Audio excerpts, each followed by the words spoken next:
It's actually survival of the fittest. Who's got a star and who doesn't? I heard Alex Chakwana earlier on saying that when you travel to the African continent, they ask, which team do you support? If you say a particular one, they say, does it have a star? Good morning to you.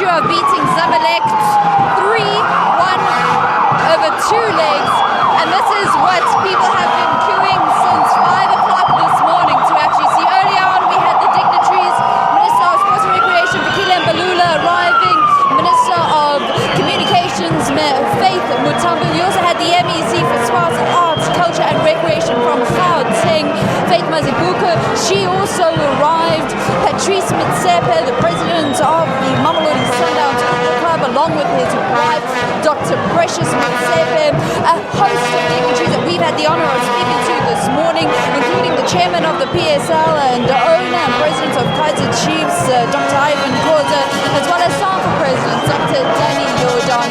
But really, this is what everybody has been waiting for. And if our cameraman just looks through the front of the bus, you'll be able to see that magnificent trophy. Peter Mosimane is waving at the fans. He is South Africa's most successful football coach. He's won all of the domestic cups. He's won the league. And now he can claim to have won the CAF Champions League too. There are over 3,000 fans that are here this morning that have come to our Tambo International Airport to welcome back the team.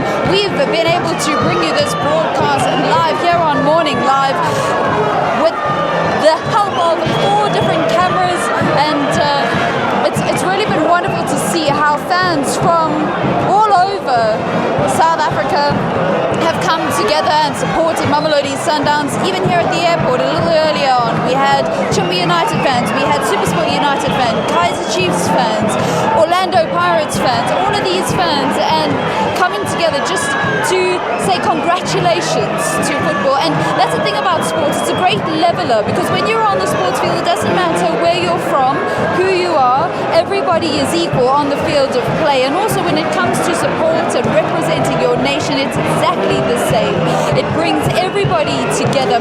Nelson Mandela once said in his quote that we often hear sport has the power to change the world, and I think that it's in moments like this when everybody gets together and the whole country gets united and excited behind one common cause that we really get to appreciate what that statement really, really means. There's lots of difficult issues. Leanne's been unpacking a couple of them. There's going to be lots of news coming from Parliament, but it's moments like these where we get to celebrate excellence, South Africans and their performances, that we really get to have a little bit of hope in the country in spite of all of the challenges that we are currently facing and some of the difficulties that we're in. The police are just trying to organize everybody because fans are everywhere. They are up at the upper terrace. They're inside the parking lot where the official proceedings are going to be taking place. They have lined the streets here at the bottom where the bus has actually pulled up, and everybody is waiting just to see the team walk off of the bus. We do hope to be bringing you this all live, so let's just see if we can get you some more visuals of what's been happening here. Lots of signs being put up. Somebody says hashtag tag Cabo Yellow Masandawana, mission accomplished. Bafana Ba Musmani. Peter Mosimane, the coach of Mamelodi Sundowns, has been getting a lot of praise, and deservedly so. He was a man that left Bafana under a little bit of a cloud, and he's managed to turn that around. And he came to Mamelodi Sundowns with a mission. He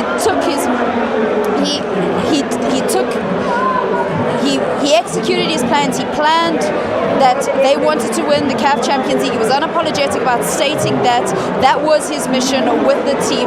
They went on to win the Telkom Knockout, they went on to win the MTN 8, they went on to win the ABSA Premiership, and all the while he was saying our big focus is on the CAF Champions League. And then he would take the team away outside of South African borders to go and train in other countries so that he could prepare the team for some of the conditions that they would be facing when they traveled. And to travel and to play in Africa is very difficult. We saw it with Zamalek, entire stadium, hundreds of thousands of fans singing, dancing, jumping, chanting, getting behind their team. We've seen it with some of our other football teams when they travel in Africa, lasers being shone at the players. So just to get used to that environment, just to get used to the playing conditions, the pitches, what you're going to face in the dressing room is incredibly important. Peter Musmani knew this. He understood this not only through his discussions with some of the other managers of football teams that have been playing in the continent, but also from his time as Bafana Bafana manager and actually traveling in Africa. He understood this, he appreciated it. He set out a plan to say that Mamelodi Sundowns, in order to actually win the CAF Champions League, we're going to have to go and train and prepare in Africa. Just remember, Mamelodi Sundowns actually fell out of the CAF Champions League in the preliminary stages at the hands of the team from the DR Congo, AS Vita. They only got put back in the group stages because AS Vita were disqualified for fielding an ineligible player. And from the time that they joined in the group stages and they were reinstated in the competition, they said, this is our chance. We've been given a second chance and we are going to make the most of it. And boy, did they do just that, winning the CAF Champions League. They won the home leg in fabulous style at the Lucas Masterpieces Moripe Stadium. A 3-0 victory, goals coming from Hlompo Kekana as well as Tebogo Langerman, and then an own goal because of just that pressure that was put on Zamalek. And then they took that 3-0 advantage when they went to Egypt. They knew it wasn't going to be easy, and they held on throughout the first half, and then in the second half, one goal being scored by the host, but it was not going to be enough. The team have done absolutely fantastically. So I'm sure that at the moment you're able to see some visuals and just appreciate how many people have come out to welcome the team, but also to celebrate this victory. We are still waiting for the team to actually get off of the bus. It's quite a logistical thing to manage at this point, just because of the amount of people that are here. I was telling you about a couple of the signs, and there they are, a couple of the flags. Earlier on today, an entrepreneur was walking around saying 50 Rand per flag because they see the opportunity. But these are the people, these are those that have come out to support and pay tribute to the team. Our national anthem has just started playing, and at any minute we're going to get the team walking out.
Johannesburg.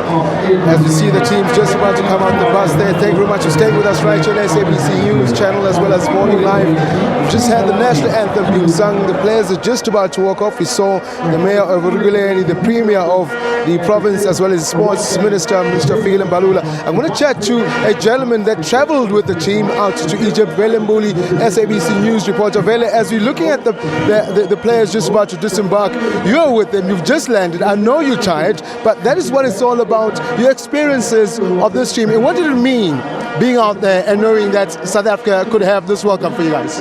It's been 21 years, Tabi, so we've been waiting for this. The last time something like this happened, it was Orlando Pirates back in 1995. So for us, even throughout the campaign as they were building up, in fact, when we found out that they're coming back after the issue of AS Vita, we knew that this is the team that can do it, because when Peter Mosimane arrived at this team about 5 years ago, this is something that he's been calling for, and they've just delivered it. But it was not easy, especially the last 4 minutes, because that's where Zamalek was leading by 1-0, and you needed to make sure and see that Sundowns can carry this through. But in front of 70,000 Zamalek fans, they pulled through. I mean, you were there. The atmosphere we know, inspect. I think our South Africans don't really know, as we see some of the live pictures. I'm going to ask our director to cross them, because obviously the players are coming out while we continue chatting.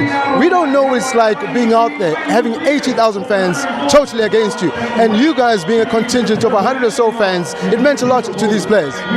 Especially before the game, because some of the players had been getting some death threats and all those things, and some intimidation antics. But out of all of those things, the situation with this team is that it's full of international players from Uganda, from Colombia, from Zimbabwe, from different countries, even Zambia, and also from here in South Africa. So these are the players who are playing for their various national teams. Some of them will be playing in the World Cup, some of them will be playing in the AFCONs. So this is a stage that is not new to them. They are used to this. I mean, we look at the players walking out now. We just saw there's that man that everyone's speaking about. Tell us a bit more about that man. He's had a glorious season. He qualified South Africa to the first Olympics in 15 years, and now he's got this as well. He scored 2 goals for Bafana against Gambia, and you know what? Very soon he could be lost to these shores. In fact, a lot of people were expecting Keegan Dolly to be lost to South Africa, in particular with the man after the way he played at the Olympic Games. That man as well, Lafort, another big one. He becomes the first Liberian to win the African Champions League. In Liberia, there's George Weah, the only African player to have won the World Football of the Year. And now, there's Lafort. Now, this team, we think, remember 95, the bulk of the Orlando Pirates team went on to be the bulk of the South African team.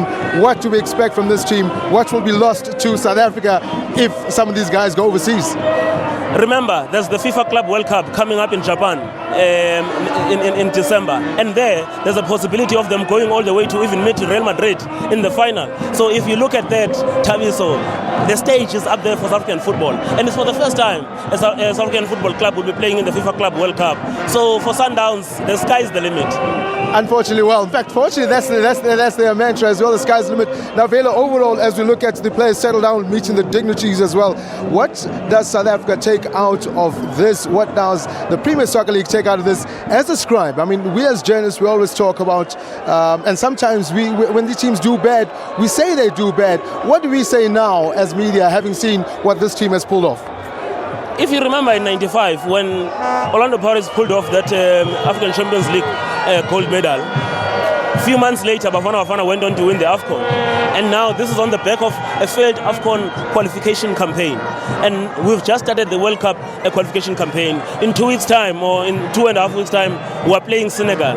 And now the pressure moves on to the national team. The squad is being announced tomorrow. And most people are expecting the bulk of this team, South African players, to be part of that Bafana squad. We just saw Coach Shakes Mashaba there. He, I know, did make a show at Egypt to have a quick look at this team. What do you think is going through his mind as Shakes Mashaba? He was there. He had been invited by the team. He was also called in the dressing room during the first leg. So now for him, surely this is pressure. You see what is happening around. People are yearning for this time, so they've been waiting for this. And they are hoping that, well, it could be Bafana. In November next year, it will be the end of the World Cup qualification campaign. And we are hoping will return maybe back from Qatar, from Dakar, or even from Cape Verde. This will be the scenes. Valen Mbuli, SABC reporter, speaking to us right here from the Old Cham International Airport. Unfortunately, we're going to have to cut away. I'm bringing Valen, our co-anchor. I think, Valen, we're just about to close tonight's show, this morning's show rather. Quick one. Out of everything we've seen here, we're seeing all the fans, we're seeing these players, we're seeing the warm welcome they're getting back home. Everyone's speaking about how this speaks volumes of South African football, and there's only one way up, and that's the sky's the limit, as Sundowns would say. It's been an amazing experience to actually be a part of this, celebrating excellence, and to see the way that one club has united so many, especially when it comes to football, where allegiances are so strong to certain clubs. We've seen fans from clubs from all over South Africa getting behind Mamelodi Sundowns. I think they have shown the spirit that we in South Africa like to take ownership of, a spirit that we all want to be a part of. And I think you asked me about a moment this morning, and it has to be when our national anthem played. I was obviously underneath I was underneath the bridge, and I was right in front of the bus, and there's a lot of people there. You can't really hear as well as you can out here what's going on the speakers, and it took them a little while to hear that our national anthem was playing. But when everybody underneath the bridge heard it, they started screaming the last 2-3 verses of Nkosikelele Africa, and that's very, very special, because this has been about more than just Mamelodi Sundowns. It has been about football excellence here in South Africa. We spoke about not just Sundowns fans, we talk about, right behind the camera, there's Chipper United flags right there. That's what it's about at the end of the day. It's about football celebrating who they are. And, I was speaking to Thomas Konit, and I said, will this take us the same way that it did in 95, galvanize and see these fans again come out to the stadiums, which is what we're always complaining about as far as football is concerned. Absolutely. We don't want to any longer see empty football stadiums. We often pride ourselves in the fact that we're a football-loving nation. But if you have to turn on our TV on any given Saturday, you wouldn't say that, because our football stadiums are empty. And I think that it takes something like this just to rejuvenate that love of football once again, because besides the fact that Mamelodi Sundowns have got a trophy and medals to show for their efforts, they have played beautiful football, entertaining football, something we want to actually be able